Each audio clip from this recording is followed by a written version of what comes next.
عورتیں گھر کی زینت ہیں، عورتیں گھر کی ملکہ ہیں، انہیں مرد کما کر کھلائے۔ مولوی اپنی طرف سے نہیں کہتا، قرآن میں اللہ نے فرما دیا الرجال قوامون علی النساء۔ لیکن اعتراض کیا کرتے ہیں اعتراض کرنے والے؟ مولوی تو عورتوں کو قید میں رکھنا پسند کرتا ہے۔ ہم نے تو قرآن سے پڑھ کے سنایا ہے کہ مرد ہیں جو عورتوں کے اوپر نگران ہے، مرد کی ذمہ داری ہے جا کے باہر مزدوری کرے، باہر جا کے اینٹ اٹھائے، باہر جا کے غیر ملک پردیس میں جا کے زندگی بسر کرے۔ پردیس میں گزارنا کوئی آسان کام ہے؟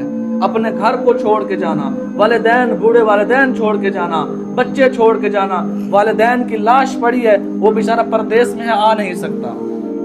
یہ کیوں جا رہے ہیں؟ یہ اللہ نے شریعت نے پابند مرد کو کیا ہے کہ جاؤ باہر کماؤ، عورتیں گھر میں بیٹھیں گی، عورتیں پردے میں رہیں گی۔ لیکن آج دیکھیں ہمارے مرد بے غیرت ہو گئے، بازار جا کے دیکھیں بھرے ہوئے ہیں، بے نقاب عورتیں آ رہی ہیں، جس کا دل کرتا ہے فوراً اپنا بس رکشے پہ بیٹھے ہی بازار جا رہی ہے۔